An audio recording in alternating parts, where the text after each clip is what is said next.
minus 4 minutes.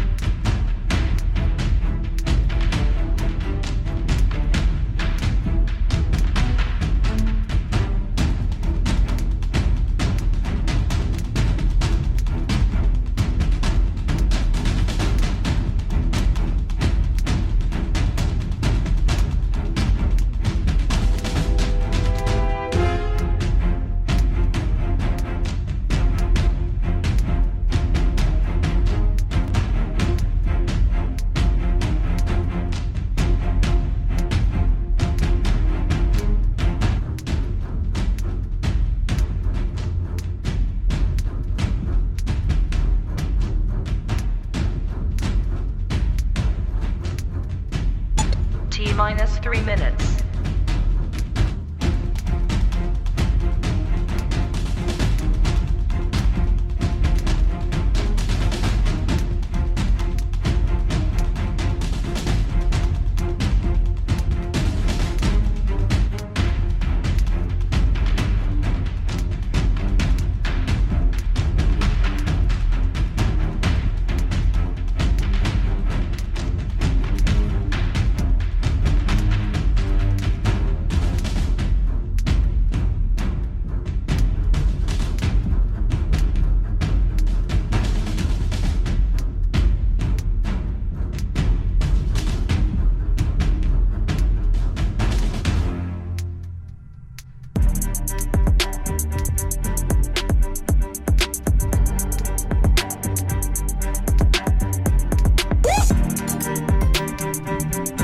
T minus 2 minutes.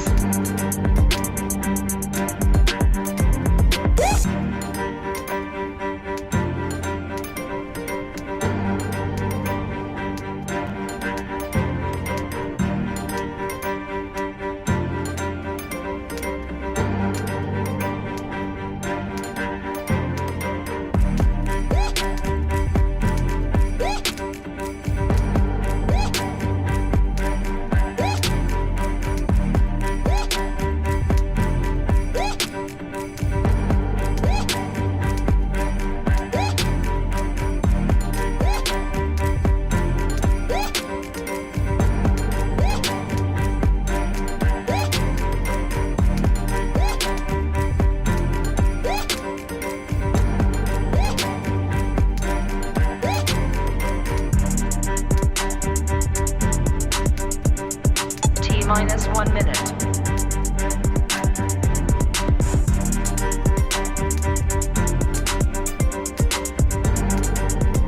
T minus 50 seconds.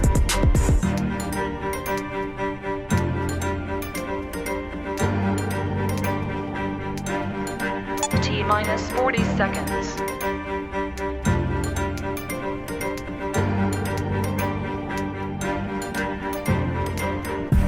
T minus 30 seconds.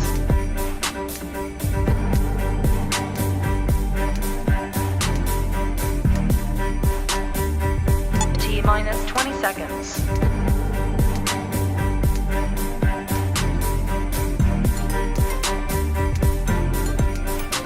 Ten, 9, 8, 7, 6, 5, 4, 3, 2, 1, 0.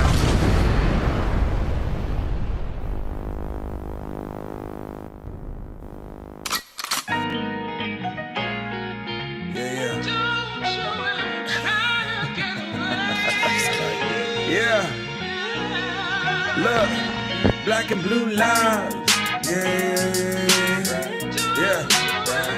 Hey, that's a new vibe. Yeah. Hey, black and blue lines. Yeah. Hey, that's a new vibe. Yeah. Hey, park catalytic. I think we got a hit. Yeah. Hey, black and blue lines. Yeah. Look, we got Prince Blue and Steph talking black and blue lives. Yeah. Hey, black and blue lives. Yeah. Hey, Steph and Blue.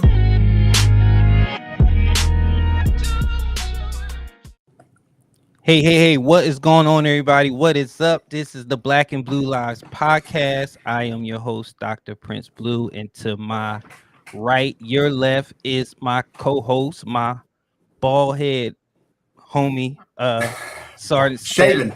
Shaven is a difference. Clean shaven. Okay. Clean White shaven. people say shaven. Okay. Shaven. Um, and at the bottom, I feel like I should do something else. Let's see how that looks. Nah, I don't like that. I don't like that. All right, now at the bottom, normally I say, this is gonna be a great show, blah blah blah. No. This is. I want y'all to know this is sort of like a reunion, and I'll let you know Mhm. why that is. This person to the bottom of me is not just a badass attorney, but she was my academy classmate with the Charlotte Mecklenburg Police Department, class 158. 8. She That's was right. she was my homie, my rock. Like, she got me through a lot of stuff, helped me not snap on a lot of people at the academy. And her and I worked together at Eastway division for a good little minute. And then I just want y'all to know that a lot of times me and her would sit car to car, and she would have law books stacked up to here. Like, Blue, I just need to read through this case law real quick. Just sit here, let me read, protect my six. And I used to be like, I got you, Maria, I got you. Because even then, she aspired to do amazing things, and she is now the owner, CEO, head Owner? mama, Yeah. owner of Sussman Law Firm. Oh, it just gives me chills when people that you came up with, rock with, have done great things. But the one and only Maria Sussman, hello. Hello. Oh my goodness. That introduction took me back. And yes, so many great memories with you, Dr. Blue. Oh, I know it's gonna take me a minute. Okay. yes, For me, it's just Blue. Okay. yes. But yeah, so many great memories with you. Uh, we the academy is just one of the highlights of my life. As difficult as it was, what amazing memories and the friends we've made. Right, Mm-hmm. not only with each other, but I know we sometimes still see some of the same people and our get-togethers. We don't see each other often enough, but when we do, it's just like we're brothers and sisters. It's like no time has passed. And I love that you remember that about the books. I always tell my kid that story, and part of me thinks they think I'm bullshitting, but Mm-mm. it was true. I was reading in that patrol car Mm-hmm. and trying to get it done. But so thankful for your friendship back then, and of course now, and happy to be here and talking to you guys. And Step, just allow me a little bit, because this is, like I said, this is a reunion. Because I don't know if you know it's Maria, but do you know who does the Black and Blue Lives intro song? I was one. I think I have a guess, but you go for it because I was really impressed with it. First of all, I meant to say that earlier. The Like one and super, only, super cool. the one and only Gregory I Dunstan. knew it. I knew it. I knew it. I was like, I wonder if that's Greg. Yeah, I that love that is it. definitely him. Another one of our academy credits. Oh my So goodness. just allow us for the I first love 10 minutes or Greg. so to go down memory lane. Shall Hmm. we? Yes, let's So, do it. Maria, do you remember this? Oh my god. Yes. Oh, Pat and you. Oh my goodness. How can I forget? I love it. I love that you have Yes, yes, that. yes. And for those who don't know, who make a lot of fun of me, I did have hair once upon a time. It wasn't a lot, but it was It's it was so enough. funny. But do you remember this, Maria? Oh my gosh. Yes. Yes. That's half of my dad. I see him there. Oh my gosh. Mm-hmm. I love that. That Yeah, was a special day. that was us. We had just graduated. We were out of there. 6 months of hell. We just graduated the academy. We was on our way to our police career. So Hmm. that's one photo. But Oh no. you know what else was part of that hell? Oh Jesus. That was part of hell. That The we should be in the back. We were Nope, normally in the back, Blue. we're right Let's I here. didn't There you I go, didn't right there. They must have turned us around. And then they took that picture there because we were usually in the back, Blue. We were usually, they used to love to use us as the pace setters because, we had the slow, choppy steps. There go me right there behind. Next to me. Yep, right next to you. Sucking air. Oh, like I used some oxygen. yes, coming up, Bubba. Gosh. Coming up, Yeah. Bubba. But God, now, don't say that name. Don't say it. Bubba was a treacherous hill that they would make us run up and down, and they would try to make us puke, but luckily we had no pukers in our class, so that was a good thing. Thank God. At least they can say that, right? We weren't puking. Yeah, I think they have us up front next to Jen. Jen was a good runner. They were pushing us because that's why we're there. Right? Because see, who's that? You got Dickens. We got Dickens. We got Cat right there. We got Fogey. We got Vaughn. It's a lot. Katina's behind me. She's pushing me. I know she is right there. She's telling me. And Katina is now a captain, correct? Yeah. Oh no, amazing. Wait, is it a captain? I wonder if it's a major, actually. No, I think she's a captain. Whatever it is. I don't know what she is because I can't keep up with her. Yeah, every few months. Great things. Every few months correct. she gets promoted. Right. But she is amazing. I love her. Yeah. Oh my gosh. I love that we're all close in this picture. And then we had to get it right then because that was the last time we kind of had to make sure we looked good for the Thin Blue Line run. We couldn't look bad. Yeah, Pupo. It's Pupo. I see Pupo. Yep, Pupo. We had what's the dog next to me? Thompson's next to me. Thompson's next to you. Charles. Mm-hmm. Chuck. Yep, we had a star-studded class. Myers back there. The Skippers. Yeah, we had a lot. Do you know a lot of those people? How many are left? Do you think? I mean, there's what year was that? Man, we graduated in 2010. So I think we had how many in our class? One. We only dropped 2. I don't remember. We only dropped 2 in our whole class. I think probably that was really early. Yeah, remember? that was really early. Yeah. Yeah. Okay. Now it's a little bit of story time. Do you remember this? Do you remember this, Maria? I know that's not the same uniform shirt you had on in that first picture. Oh my God. Is that when you went through that hole? Yes, let's talk about the hole. Story time, people. Story time. Look at that look on his face. Story time, people. Oh my God. How can we forget the hole? So with this picture, it was third shift. We got a B&E call at a church. We arrive at the church, me, Maria, everybody else arrive at the church. I want to say a guy that was on some substances broke into a church. And we get to the church and we look up and he's at the window. And I'm like, hey, guy, come on out. And he looks at me and Maria. He say, if y'all want me, I'm paraphrasing, if y'all want me, y'all going to have to come in here and get my ass because I ain't coming out. So guess what we had to do? We had to go and get him, right? But we know better than to go in the building without proper backup. So we was like, hey, why don't we get K9? K9 was called. Now, this person to my right now, Miss Maria, this badass attorney, she's I knew you were gonna bring it up. Afraid of dogs.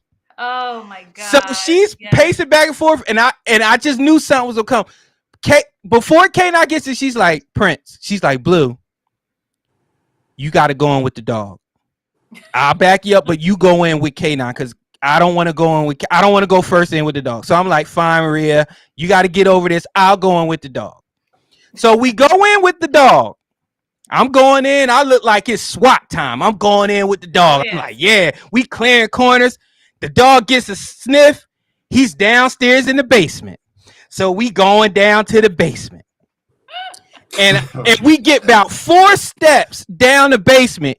And you know how, like in cartoons, like when Wile E. Coyote or anybody, they step on something and it's not solid and you hear a crack? That was your boy. All 275 pounds of them. All I heard was crack. Oh God! Everyone. As soon as I turn around and look at Maria, I proceed to collapse through the church steps down to the floor. Yes. Oh, my poor Blue. Oh no. I fell through church steps. I don't know if that was the Lord telling me I wasn't living right at the time. I don't know what it was. Was it divine intervention? I don't know what it was. I fall through the steps. I fall through the steps. Maria's looking at me. The K9's like, yo, I can't believe your big ass just fell through the steps. Yes, I fell through church steps. Church steps gave out. Tore up my whole knee, ankle, everything. That was the look of disgust. That really was a look of, I should have let Maria went first, but no, because that's my homie. I know that she don't like dogs. That I better go in first.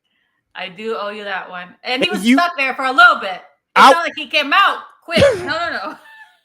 Hopefully y'all got him. And y'all don't know the call that I got. Y'all don't know how that call goes on the radio. Officer down, need medic. So they're thinking like, down. Right. They're thinking like, oh crap, something wrong with running blue lights. They was like, okay, what happened? Is Blue okay? He fell through the church steps. I'm sorry, what? Like, look on your face when the sergeant's telling you, "Hey, you're going to be at the front desk for the next 6 months." That's like, so funny. Oh my and God! I think Maria, after that, I think you didn't stay too much longer after that. You know what? What I do remember is I think you had maybe some other accidents. So when it call went through, everybody heard Blue fell through the stairs, and everybody wanted to show up and look at this firsthand. Because they couldn't believe it. Oh, it was such a spectacle. But if you knew, if you knew Blue, because you said accidents, I was always getting in something. I was always getting hurt. I was always at medic. As far as I'm concerned, CMPD was so happy when I retired because they saved a lot of money on premiums. I think so. Oh my gosh, Blue, you have so many stories of accidents. We can talk for hours. I'm lucky. I don't think I've ever was transported by medic in 22 years for anything. Oh, I mean, you 1, were 2, 3, 4. Yeah, you had. Yeah. Blue was known for his accident, so I think you're right. I think CMPD was ready, but so funny. That experience was hilarious. Not for you, I'm sorry. Yeah, but for all of us that witnessed it. I mean, I literally saw it. It was so more of the story is, don't chase crackheads into churches. Let K9 do it. And if somebody want you to go first, say no. Cause there you go. There you have it. So I'm glad I took y'all down story lane, because now we about to get professional. We about to get down to the nitty gritty, because I know why y'all here. I know why everybody's here. Everybody wants to talk about, what they want to talk about, which is immigration. And you know what? When I wanted to talk about this, your picture popped up on Instagram, and I was like, why am I about to try to go through this and say what I think? Why don't I get somebody that actually lives, breathes, and has dedicated her second chapter of her career to this very thing? And I reached out to you, and you was like, say less. And I was just so excited that I know people that know stuff and is willing to come on here. So I just want to start off by thanking you for that. No, of course. Thank you for this opportunity. Not only to, reminisce, but also just, share some thoughts on the subject. So, I guess I want to start off with, I'm going to play a video, Maria, because there's a lot going on. There's a lot of misinformation. There's a lot of things from the media. There's a lot of back and forth when it comes to immigration. What ICE can do, what they can't do, what's legal, what's illegal, who's illegal, who's legal. And I want to play a video because the first segment is about basically the Latino communities and law enforcement and how the trust, the tension, and the culture is just off kilter right now. And I want to play this particular video because I think that this video it encapsulates like all what's going on with the media and the community and law enforcement. So take a listen. But you know what I've never seen a federal agent working a case do is pull a mask up so nobody knows who they are and go out and terrorize a civilian population. And I think it's important for us at this point to be very plain speaking when we say that this is not normal, it's not acceptable, and it's a danger sign. You know, we are well past the point where we can just identify danger signs and say, oh, there might be problems down the road. The problems are here, they're in the right now. And as we see people being pulled off the streets, you know, the danger to law enforcement, quite frankly, is that when you're masked like that and people don't know who you are, someone might exercise their lawful right of self-defense to protect themselves, thinking they're being kidnapped. So the notion that this is for law enforcement's protection is utterly ludicrous, and we need to do away with that. But you know what? I've never seen a federal agent working. Okay. Now, before you answer that, Maria, I want you to first talk about, so people can understand where you're coming from. I want you to say a little bit about your past, your heritage, and what made you practice law, not only just practice law, but decide to pick immigration law. Talk about that a little bit and then go into what you just heard in that clip. Well, look, so I wanted to be a police officer and a lawyer from a very early age. Didn't really know what type of law I would practice at some point. After being an officer, I knew that criminal defense personally, I wouldn't be able to do. It just wouldn't sit right. Now, maybe my firm, you know, can do some of that, but I know for me personally, those cases I certainly couldn't do. Being bilingual, I was born in Guatemala, and being bilingual, obviously that attracted a certain target market. So when I started out as an attorney, as a general practitioner, honestly, it was organic. The family law cases and immigration cases that started coming to me, it wasn't necessarily because I sought out to get those types of cases, but they certainly were very satisfying to be able to give them their results. So look, I came into the United States with my family with a visa, and you know, I was an overstay. So I mean, I came in legally, but overstayed my time that I had, and you know, it took many years to go through the process to be able to get my status. And I've been on the other side of living with this uncertainty of, you know, am I going to be able to afford college? You know, because, you know, I may or may not have legal status at that point. You know, I've always been very ambitious, very driven, and, you know, I had big goals, and it was always this big cloud over me of this, what am I going to do to be able to get those opportunities? And, you know, I was able to get my status through, you know, my parents' marriage. So, you know, we did everything the right way, the way it should be done.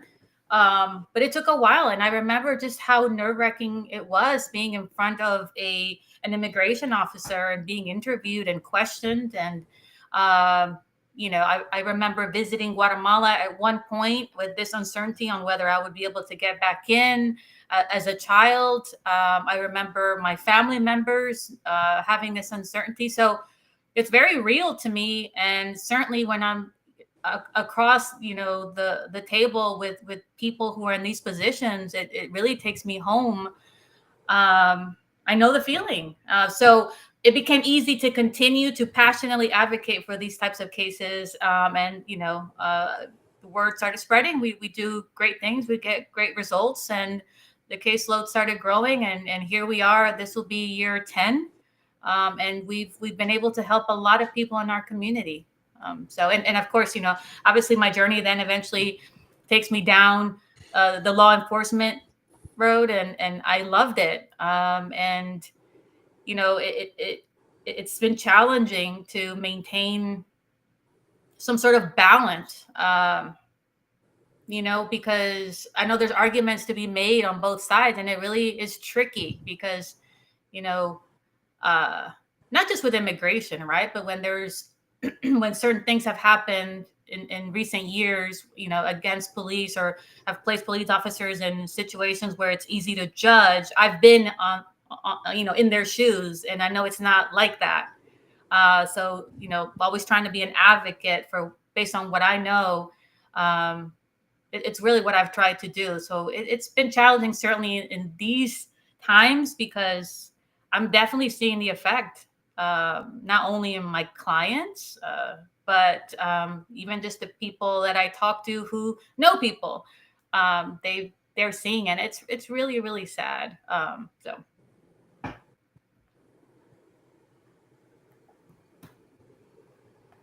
Oh, I think I can't hear you.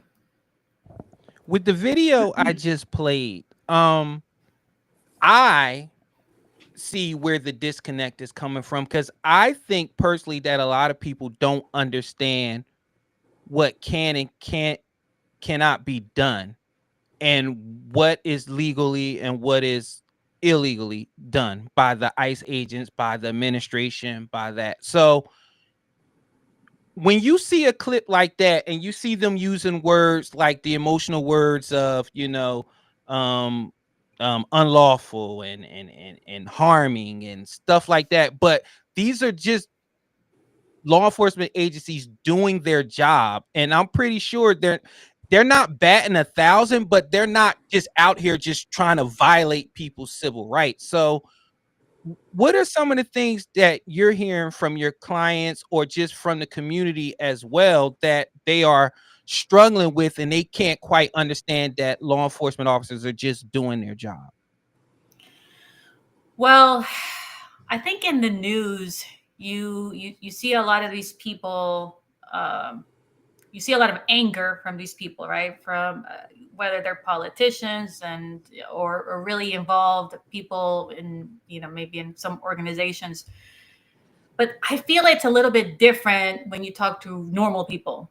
Mm-hmm. And I think when it comes to normal people, they're not necessarily angry and that aggressive towards the idea of officers wearing masks. Of course, I think it's fear. Of course, they wish it wasn't the case, because it just kind of makes it just hits different, right? If someone comes at you masked or unmasked, it's going to be a little bit different, regardless of the reason why you're getting arrested. It's just going to be different.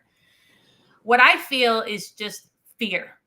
I don't necessarily see a lot of anger. I just see that there is a disconnect, and I think that's one of the reasons I wanted to do this. And last week I had a major from CMPD that I did one of these online things with, because it's really important that the community be encouraged to talk to officers and build relationships and not necessarily see them as the bad guy. And I know it's tough to say now for people who perhaps aren't in my position or have my life experience, but I think it'll get them further if they really, really try to see this with a different lens. I think my goal right now in any of these conversations with clients is that they don't lose hope. I really do think something good is going to come of this. I do think that the media is magnifying and exploiting some of the things that are happening. And unfortunately that's, playing a role in how people are feeling, but it's just tough. So I think if we are able to convince a community that it's okay to perhaps ask more questions and not be just so afraid and get information from the right sources, perhaps the gap will start getting a little bit slower. But if all they're getting are these, images on TikTok and perhaps some certain news organizations, it's going to be tough. Step, you wanted to ask something, right? Yeah, I got a couple questions, and I honestly don't know the answer. So one thing is, how do ICE agents, because this is confusing to me, like how do they determine that someone's here illegally? Like the images you see on TV where they roll up at a Home Depot and jump out, or they just going based on spontaneous flight and being like, well, this person, we're going to detain them and figure it out. But I mean, it's not like they have an idea. I mean, do they have a database like NCIC where they could run somebody and see if they're legal? It really confuses me how they know. Well, it's been confusing for immigration attorneys because, in the beginning, we really wanted to see a pattern that it was only people with criminal histories, and quite frankly, I thought that's the way it was going to play out, with even perhaps violent criminal histories, maybe some repeated minor offenses, and I think honestly, I think that was the understanding a lot of people have that I've talked to. So we thought that was going to be what would be the trigger. So we thought, okay, people who haven't, committed those types of crimes are going to be on some sort of radar. They'll probably be going through, some sort of public records, perhaps people who have deportation orders and, they haven't left the country. List of targets. Yeah. They would actually say, hey, we're looking for X, Y, Z, and that's who we're going to look for. Yeah, we thought that's where it was going to source from, and everyone was preparing for it. Okay, it's going to be these types of people, and we'll have, let's get ready to see how we can try to get them some sort of benefits. If that's the type of people they're going to attack, I wouldn't say attack. Attack's a strong word. These are the type of people they're going to try to process and get out of the country. But then it has changed because, and then at first, to tell you the truth, I thought perhaps it was just maybe embellishment. It's changed to everyone and anyone. If you're at someone's house and they're asking for, John Smith or Jorge Lopez, they're going to ask, the names of the other people and ask for ID, and they weren't in any way, shape, or form people who had some sort of criminal charge or were on a list of some kind that we're aware of, and they're getting processed, and that's the part that is really puzzling and really concerning, and the part that we're trying to understand. We're not seeing these patterns of, if you're in this category, then this happened. It's kind of just as far as so they show up at the house and they're looking for Prince Blue. Like, all right, so Prince Blue, you're detained, and there's 5 other people there. So my question is, how do they check this legal status? Do they just ask? Are you here legally? I think they're asking. I mean, I'll be like, wait, hold. This is why I love this show. This is why I love what I do. Wait a minute. So you're telling me I go in, I ask, and they can either say yes or no and determine by whatever answer they give me. That's how I proceed. That's how I proceed. That's what we're hearing. So they're being honest. Yeah. And again, right. I mean, I'm not there. This is what I'm hearing. I mean, it's happening in workplaces, right? So I have employees whose spouses work in construction sites legally, and they're coming to look for one, and they're raiding the whole thing. Going through asking. Yeah, they're just going through asking, and if they can't get the right answer, or if there's reason to believe they don't, they'll hold. And again, I haven't witnessed this, in person, but this is the information that I'm getting. Just the information. Mm-hmm. So, Maria, all right, this is where I'm coming from in my perspective. Like, illegal immigration has always been a thing. Like newsflash, like there's always been illegal people here. Right. I feel like within the past 4 years, the prior administration, when they said, hey, just come on, and then things started really happening, people got so fed up that now, like the people that you're talking about, like the people that's just here, they're working, they're just trying to make money, but they're still illegal, but they're not criminals, they're not doing anything wrong. I feel like now they are a consequence of just letting everybody in and just let people do things and resources and all that stuff. So I'm anxious to know when you're the type of people you deal with are the people that are trying to do it the right way. They're trying to establish citizenship. So those are the people that me personally love it. Like, you are doing what you're supposed to be doing. The people I have a problem with is the ones that have been over here so long, and then it's like now once they get caught, it's like law enforcement is the bad guy, the government is the bad guy, and we're getting rocks and stuff thrown at the cars, and we're getting pushed, and we got politicians like openly saying that they will not assist the government and things of that nature. So talk to me about the type of client you deal with and the type of person that the administration is trying to they're trying to get rid of. Right. Honestly, the people that come to my office are people who've been here a long time. They have U.S. citizen children, most of them. A lot of them finally seek out benefits for status because they've been waiting 21 years for their child to be able to petition for them, despite not knowing that there's actually more loopholes that you need to navigate to be able to get it done.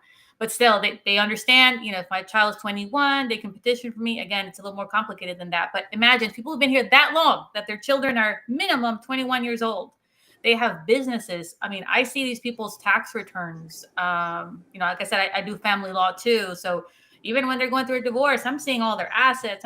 These are people who have multiple houses paid off. I mean, they're contributing. Now, I'm not going to say all, but I would say a great majority. I mean, it's few and far between the client that comes to me and they're like, oh, I've had 3 WIs and, I have, multiple rape charges.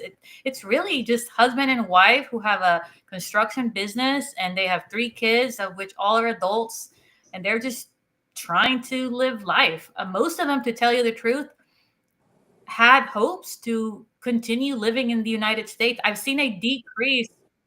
One second. What happened? Can you hear me? Yeah. Okay. Music started playing. I don't know. If I had to compare between now and, well, not right now, but let's just say maybe a year ago to when I first started interacting with these types of clients, I've seen a shift of people who would really plan to move back and who were like saving to buy a home in their home country, and this was not their home permanently, and they still wanted to go back. They were just kind of making some money here, working hard.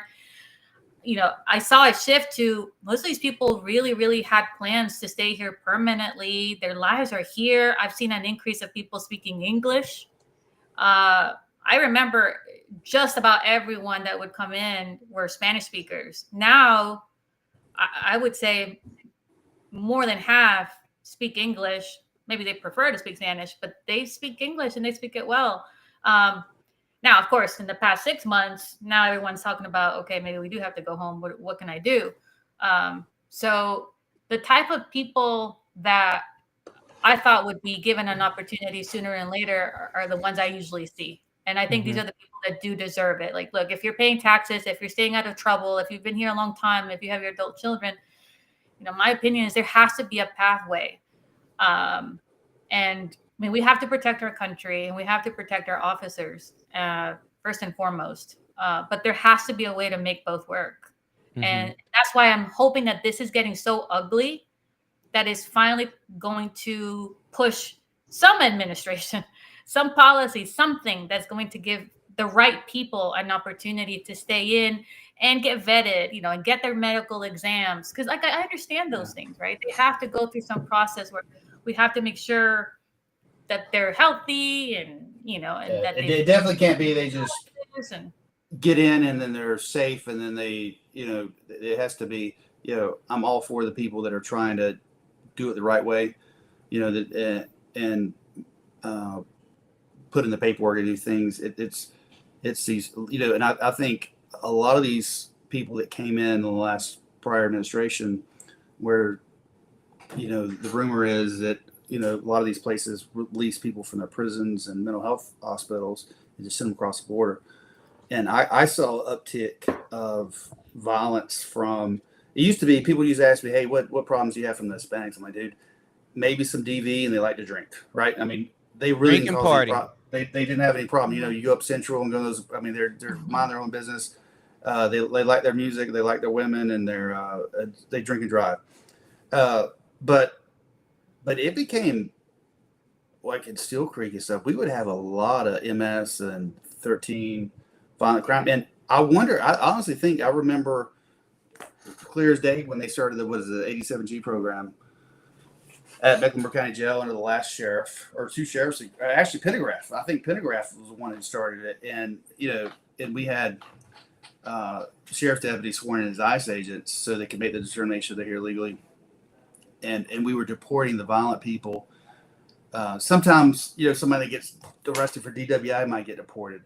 But do you think, like, a lot of these cities being like, hey, F you, Trump administration, and people, and I mean, I'm sure most people, Obama deported more people, way more people in his second term alone than Trump did his first and up to this point.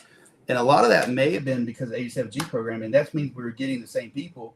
And the government was actually saying, hey, if we have these sanctuary cities, we're going to have to go in and find these people after they get released. You get a child sex offender and they get arrested and they get a bonded out. Then ICE puts a detainer on them, they don't honor it, and they have to go find them. And then they go to the house and find 4 more family members that are kind of innocent, before they hadn't committed a crime other than being here illegally. And then they get caught up in the dragnet, and now they're going too. Where do you not think if we still had that program of the sheriff, some of these major cities that went with it, that it'd make it easier on the people in the community, or the people that are here working hard and trying to build a life for themselves? I think there's so much disconnect that's certainly not helping things the way they are now. People are refusing to abide by new policies that are coming out. You have one city that does it, one state that doesn't. I feel like it's creating so much miscommunication, misinformation. You got to follow the law at the end of the day, whether you like it or not. And we can be sympathetic. Like, how many times did us as cops go in and have to arrest somebody and know that it's bullshit, or know that, and we have to do it. We have compassion for them. We feel bad for them, but we have to do our job. And I'm sure these ICE agents feel the same way. They, I've known a few of them from working, and then some CBD guys went to ICE, and they're not bad dudes. I mean, they want to serve, and the Border Patrol guys, the majority, over 50% of the Border Patrol is Hispanic.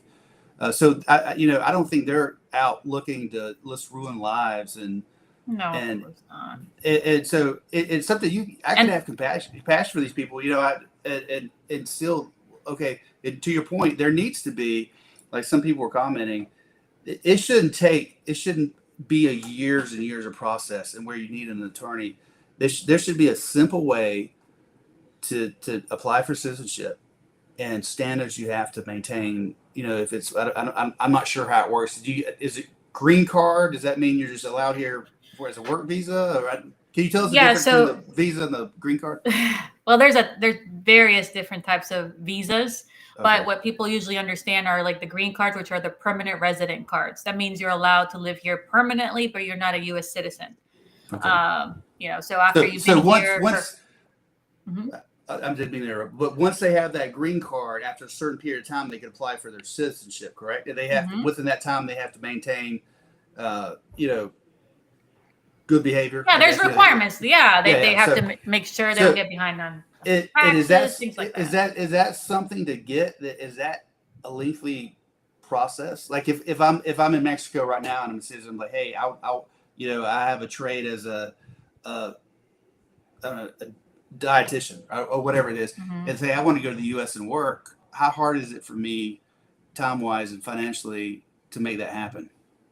Well, there's different categories of visas, and then there's some visas that allow you to come here and work, but not necessarily you get a green card, but you're still here legally. I can tell you just in general, to get immigration benefits, it takes a long time, a really long time, longer than it should take. Yeah, anything in the government, we all is. Yes, and honestly, we've seen an increase in them just changing forms overnight without a lot of warning. So rejected packages just because they decided to tweak this word and that word, and you don't even get noticed. So a lot of scheming to perhaps even complicate the process, as we've seen in recent times. The ones that have gone through, they seem to be coming quicker, which is a little bit, I'm not sure why, but in general, the processes take a long, long time. And You would think that just because you're married to a citizen, as I mentioned earlier, or even if you're married to a green card holder, you would have direct passage. But even those situations sometimes require you to leave the country for many years, sometimes 10 years. Who's going to do that? If you have a whole life here, I mean, it just is so complicated. Again, I think it's getting so bad that this has to be the moment. I don't know. I just can't lose hope. And I try to instill that in anyone I talk to. This has to be the time because, every administration has, as you said, Dr. Blue, that immigration has always been, a subject of conversation. It's always been part of the politicians, speeches, and everyone says it's going to change it. But maybe this is the time that it's actually going to happen. I see some people who have introduced certain bills, and we'll see what comes of them. Mm-hmm. But I think it's never been this bad that I remember, at least I feel in my lifetime. And even just talking to maybe older people when it comes to immigration. So I feel like something has to change. And maybe it can be a way to even inject money into the country, charge a huge fine. I'm sure they'll pay it. They just want to work here. You know what? And that's a good point. And what you brought up earlier about policy and, things changing overnight and people not understanding what it is that they want to do, what it is they want to say, what are they protesting for, what are they mad about. I found a video where a guy is just screaming at ICE agents and he's just wrong. He's loud and he's wrong. And I think, Maria, and we're going to get into it, I think a lot of people just don't know what the hell they're talking about. And they just want to be, I guess, right versus actually having the information and going from there. So take a listen to this clip. This is what Marines do to Americans? U.S. Marine? This is what the Marines do to American citizens? This is what the Marines do now to American citizens? I thought you guys were to defend America. Now you're going against America. How? How is that?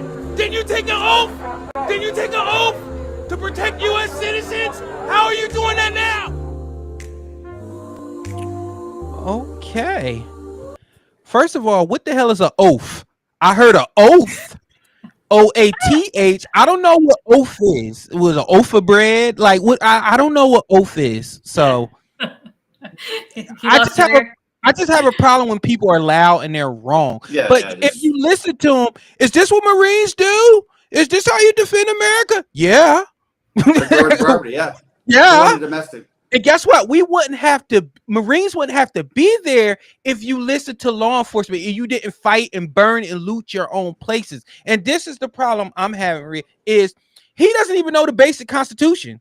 He's yelling and he's wrong. And I'm like, dude, like, you're wrong. Like, you're so wrong. So I know we want to keep the big, beautiful bill clean. But one thing that he said in it that I think people are still struggling with. The bill in its basic premise and its foundation is not for legal. You cannot deport legal citizens. So when people be like, they're deporting everybody. That's not true.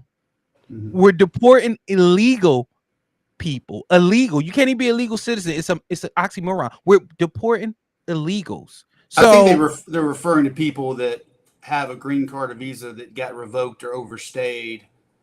Right. We're not even talking about the I will give you. I'm not even worried about it because those are the people that are seeing Maria and they're trying to get their stuff together and they're trying to do the right thing.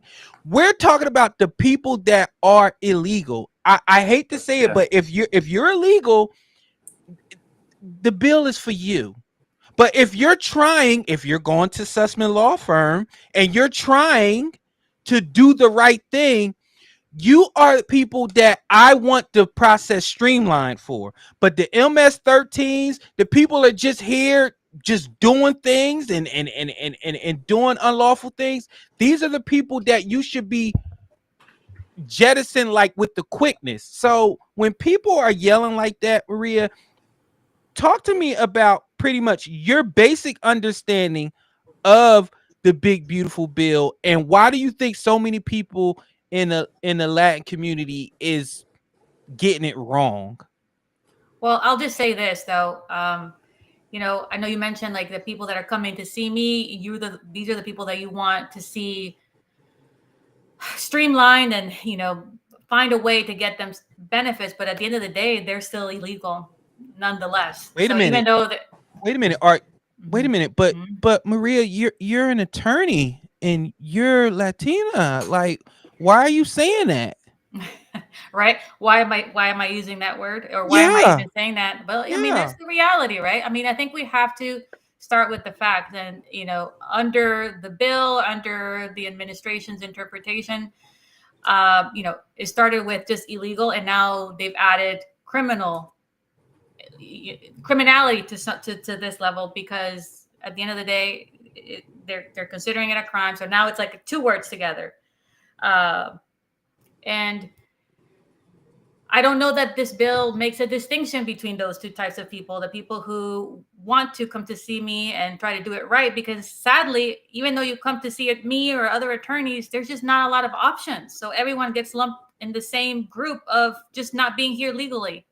And that's what we have to really stay focused on, is what types of conversations we can have to try to come up with a solution for them to have a process. Because as this video, as it showed me, you know, yelling and screaming, I mean, I think that's just all really a lot of emotion. We've seen this not just with immigration, right? Nope. We can think a couple years Be it back. BLM This has been the same thing over and over again.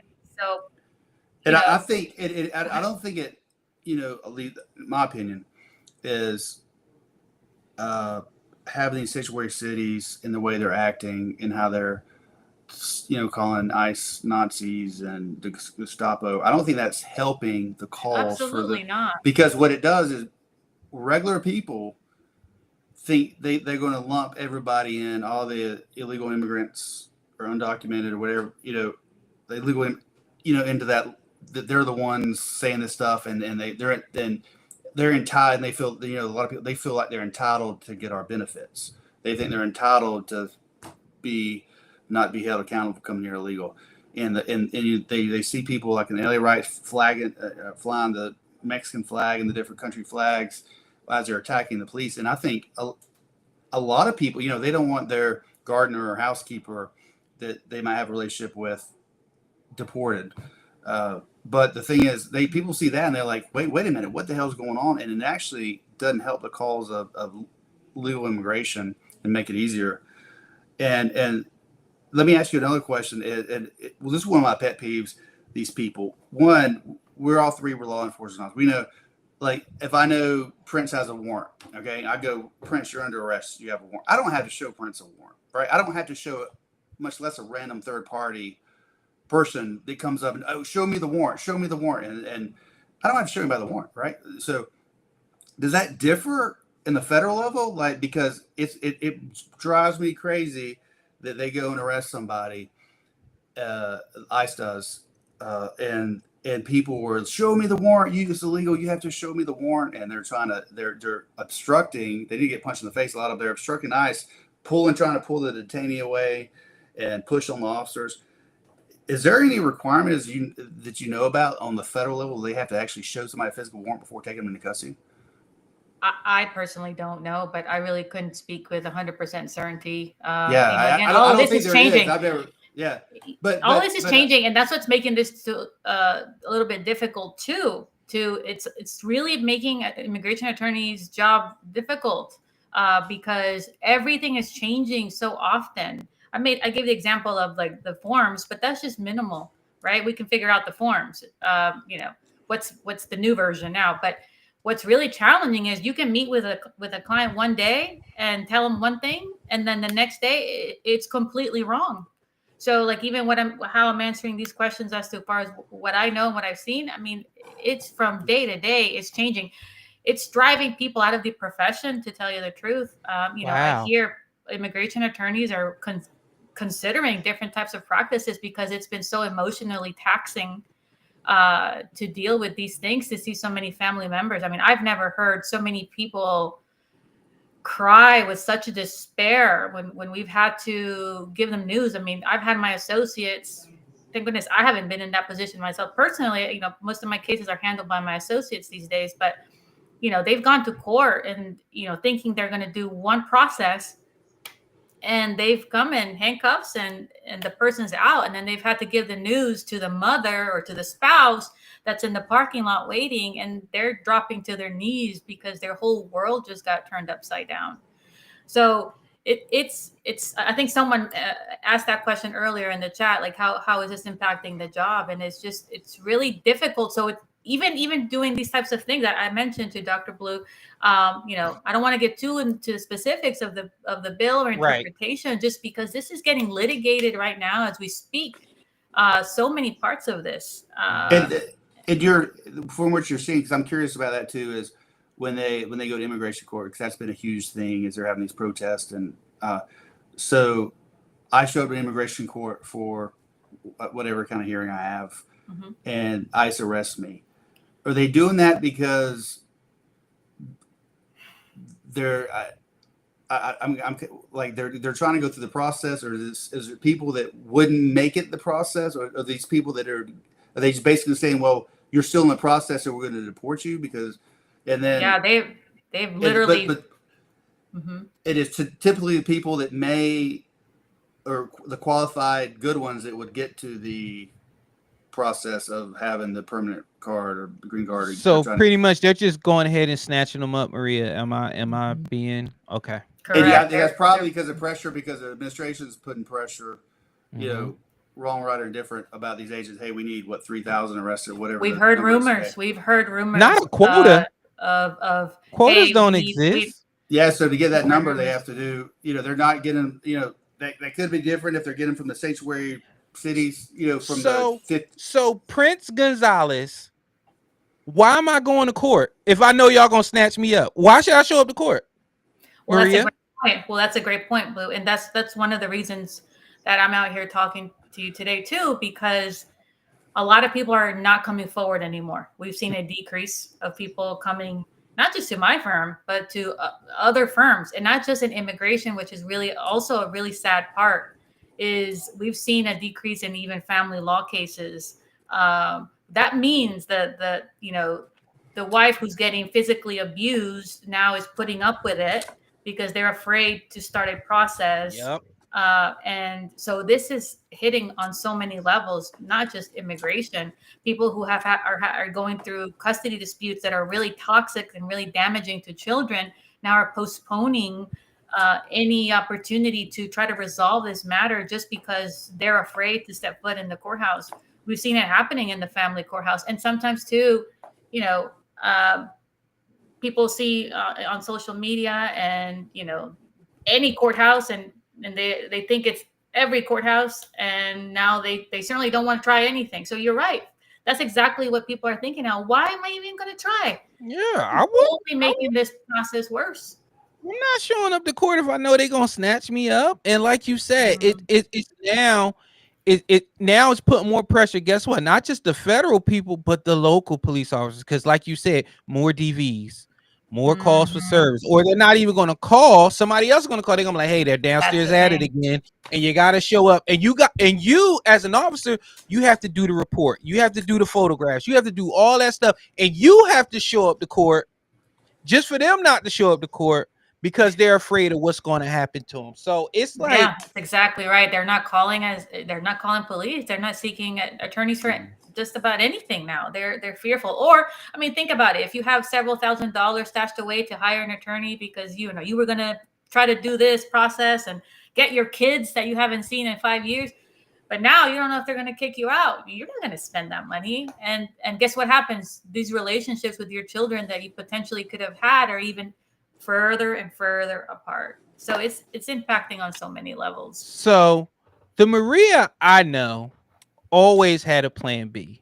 Like, the FBI thing, the paralegal thing, like you've done it all. Like even when CMPD, you was like, I don't know if this is gonna be, everything.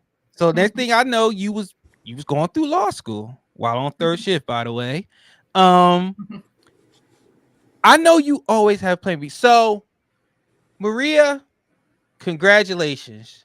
You are the first first of all, you're the first woman president, and you're also the first Latina president of the United States. Nice. And your first thing in office is I come to you, I'll be like, hey, Maria, Madam President, you gotta fix this. What is this going on? Give me 2 things that you think would help Madam President with this current situation. Well, first thing is there has to be a streamlined process for those people who have been here. I would even say more than 5 years, who've paid their taxes, who have no criminal records. A fine, maybe a big one, so we can help get some money into this country. I think if you've been on good behavior and you follow the law and you have a business and you're employing people and you're a productive person in society, why not give you an opportunity to stay here permanently and legally and keep paying taxes? So that would be my first thing. I mean, first and foremost is create that pathway, come up with what type of fine that would be and how to structure, those types of background checks and those types of processes. And 2, I would continue to deport those that do have violent criminal charges. And because at the end of the day, I do want the country to be safe, right? These are the people that don't belong here. And, a lot of people get hung up. I'll say this. A lot of people get hung up on, why are the illegals here using benefits and all this and all that, But honestly, I think it's only because they haven't had much of an opportunity to be here legal, and they it's kind of all they know, right? Mm-hmm. If they were told, look, we'll give you a green card if you pay your own health insurance, if you pay, if you agree not to be on benefits, and we're going to check up on you, and, and you pay taxes at this rate, I guarantee you they would choose that option. And it would help the country. First, it would be an injection of money, and 2, we would have productive people in the country, and we continue to kick out those that have committed violent crimes. Because we I think what upsets a lot of people about the benefits is we have a lot of officers and military guys that are medically retired and can't afford health insurance. And then you have people come here legally the wrong way and then apply for benefits. And then they get free health insurance and they get free stipends and stuff. And to the people like, wait a minute, I'm a homeless a veteran on the street. I mean, I don't know but I know, like, if I want to keep my insurance, it's $1,400 a month. And that's just not really reasonable, for me to have to pay. And then for someone to come here legally and be like, you have free health insurance. I'm like, well, wait a minute. Like, you got people that are working hard and contributing, and they can't afford their own insurance. I totally get it. But if you give them that incentive, like, look, pay your own health insurance, I guarantee you they would pay $2,800 a month for it if they gave them a green card. You think we're electing these people and putting them in positions of power, and it's complicated, but it's not. Let's come together, put politics aside, come with a process, because people on the right and left, in the middle, they don't want to see these innocent people get caught up in what's going on. This is what. Listen, I'm about to give y'all a great stereotype from my training experience and me working on Central, me working in the Hispanic community. I'm gonna give you a great insight. It's nothing like arresting somebody from the Hispanic community, and dude is like, he has like $5,000 in his pocket from working hard. Like, this ain't no illegal stuff. Like, dude gets up, fixes his meal, and goes to work. So I kind of understand why Maria keeps repeating that, because again, she's like, look, if you tell us what we have to pay, they'll pay it. I make it, because guess what? I'm making a whole bunch of money. Like, I'll pay the dues. I'll add to the economy. So, and also what Steph said, people are making it complicated, but it's not complicated. Like, we've all been through CMPD. What was our whole thing in the academy? You tell us what we need to do, we'll do it. Mm-hmm. Hey, this is the way you do it, you pass. Boom, easy. But if things keep changing, or or there's these big sweeping changes, or people in general don't know what they're going to do, then you're always going to have this type of confusion. So that's one thing I do agree with you, Madam President, that you got to talk with money. Hey, I got to pay 12, like barbers. I got to pay a fee to use your chair. I got to pay a fee to use America. Okay, fine. Tell me what I need to pay. And I think there is a pathway to do it, but I just think that everything's an overcorrection, right? So now they're overcorrecting from the previous administration. So I feel like once, like Maria said, once they get past this part, it gets bad enough. Maybe they'll go back to the table and they'll be like, okay, we got rid of the criminals, we got rid of the weirdos, we got rid of the people that just they don't belong here.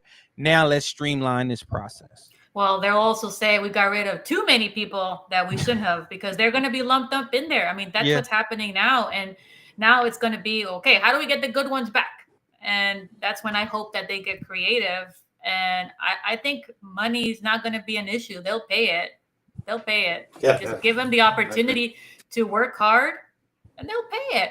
And, it won't be a drain. They'll be productive, and they won't have, in my world, they would be, you don't have benefits, pay for your benefits until you become a U.S. citizen, maybe then, and that's, again, but, that should also apply to everyone, not just, illegals or not, I think sometimes the system is too lenient with that in general.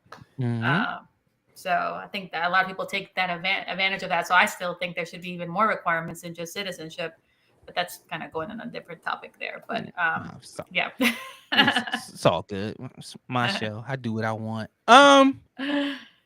Okay, so before we get out of here, first of all, I was tripping off when you said, I don't get to do that anymore. My associates go to court. Like, oh my God, like you're just. Like, come on, man. Like when I was like, Maria, I didn't get so-and-so. She was like, she didn't say it. Oh my God. I was like, wait a minute. Maria has people. I don't have people. I mean, I have the kids, but they charge me. You'll have people soon enough. Yeah. I hope so. Absolutely. But I want to, before we go, I want to take us back down memory lane a couple times. I want to pull back the curtain on Super Attorney Maria Sussman. Remember when we used to have lunch, and this is how I knew that you and me would get along. Remember we was having lunch that time? You got to remember this one. And we all pulled out of lunch, and I don't know why I act the way I do. I was like, Maria, what do you got? Tacos and fajitas? And then you looked at me and you said, no, it's watermelon and chicken. You want some? I was like, yes. Oh yes, our banter was always just it was so good. It was so spot on. But that was back then when you can make jokes and you wouldn't have to worry about getting kicked out of the police academy and all that stuff. Boring. But I do want to ask this before we get out of here. You with your path is well documented, and your path to success and stuff like that. Now, similar to this is where you and me are the same. It seems like when in our community, sometimes success means sellout. Success means, oh, you're not on our side. Success means you're not, you forgot where you came from, or you forgot you used to be in our position, stuff like that. How do you balance that? Like when you literally look at it, you can be like, I can do everything that I can for you. But the bottom line is you're still illegal. I still have to do a job. I still have to do it. How do you balance that? And how do you make sure that you don't become too one-sided when it comes to having to do your job? It's tough, right? One, because I've been there, as I mentioned earlier. And honestly, I think my time as a police officer helped me try not to internalize a lot of the emotions, if you know what I mean. Yeah. So, I have that conversation with a lot of my new hires, and certainly around these times, to maybe not take a lot of this home. honestly, I mean, at the end of the day, it is what it is. I try to be empathetic, and I always try to end any type of conversation with hope. And whether it's immigration or family or any type of situation that I'm encountering, at the office, you know, a lot of leads come to talk to us, and we can't help them. They're, for whatever reason, we can't. So I think my goal has always been just make sure they leave better than how they came in. Okay. And that might not necessarily be that we took their case, but still give them something to look forward to. Talk Absolutely. to them at a level where they haven't felt heard in a while. Tell them this shall pass. Tell them, what the next thing they can look forward to. Remind them of what they should be grateful for. While we can't fix this now, but you know what? At least you have your health and your children. So again, that's honestly my focus in those types of difficult conversations that I have, especially now. And this is why, like, everyone's talking about the bad of the immigration. And obviously I'm surrounded by attorneys, and I go to conferences, and this is the conversation, and everybody wants to, have screaming matches. And, but I always say, can we please focus that something good is going to come from it? Because I have to believe that it will. And if we forget that, then it'll get too ugly. And what's the point if we don't have something to look forward to? Absolutely. Mm-hmm. Good point, man. So, man, I listen, guys. We can sit here and we can talk all night. I don't have to make this a big deal, but you know I love you, girl. I love you too. It doesn't take much. Like, we may not talk every day, but when we do text, or when we do talk, or when we do interact, it's just like everything comes back. You still owe me the picture of us taking our picture with Attorney General Holden. I don't know what's taking so long. You got people. Yes, you did see that, huh? Yeah, I need that picture. Yes. So. I got you. Thank you. So please tell everybody where they can find you, your business, what you might be working on, what's coming down the pike. Are you building a new wing? Tell the people where they can find you. Well, before I say that, I just want to say how proud I am of you and what you are building. And I'm so proud of your family. And I love seeing pictures of you and your beautiful wife and the kids. You're such a great dad, a great husband. I'm super, super proud of you. And I love seeing your growth. And I feel like you're only at the beginning. I really, really do feel like you have so much still to conquer. You're such a special person. Yes, I have come far from that racist guy that was in the academy. Thank you so much. Like Pat said, always leave him with a positive thought.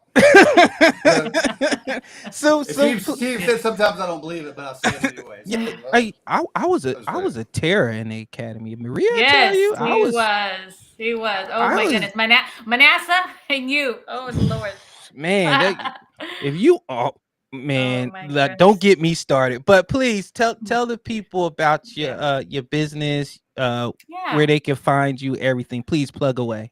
Yes. So Sussman Law Firm, we do family law, immigration. We do estate planning as well. So for any officers there that need help in any of those matters, we're here to help. We're in Charlotte, 9916 Monroe Road. You can call us. 980-598-8180. You can find us online, SussmanLawFirmPLC.com. Been around a while now. Next steps, it's likely going to be expansion. Thinking about maybe even a second firm. I don't know, but certainly there's growth. I want to help more people. I want to grow, and me, I'm always moving, always trying to do something. Always doing. Yes. But happy to help for whoever. We're obviously law enforcement friendly, so happy to work with budgets and help out where I can. And for everyone who's still out there, please be safe. Please know that despite what you see, there are a lot of people who still support law enforcement very, very much and have much respect for what you do. And thank you for what you do day in, day out. That's that. Listen, and y'all already know Real Prince Blue across all social media platforms. That's Step right there. He has multiple ones on Insta. You can find him at Step 2223. And you was just making numbers. And on TikTok, TOG 4280.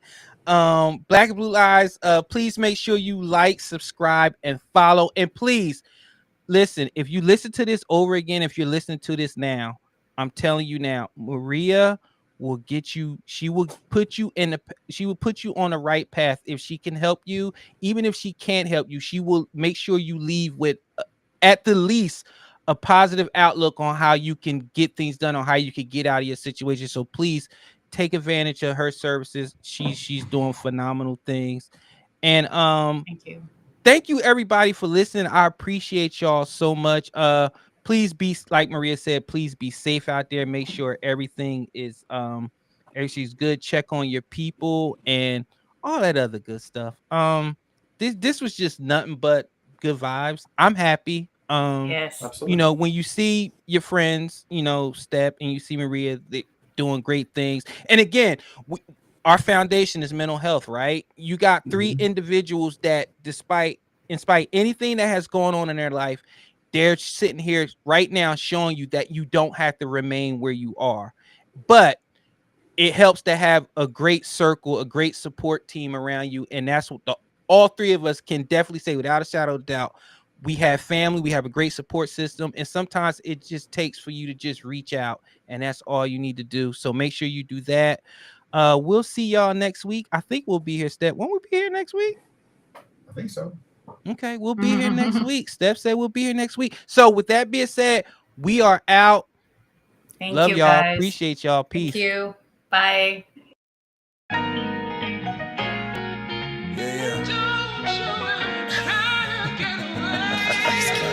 Yeah. Look, black and blue lives. Yeah. Hey, that's a new vibe. Yeah. Hey, black and blue lives. Yeah. Hey, that's a new vibe. Yeah. Hey, podcast lit. I think we got a hit. Yeah. Hey, black and blue lives. Yeah. Look, we got Prince Blue and Steph talking black and blue lives. Yeah. Hey, black and blue lives.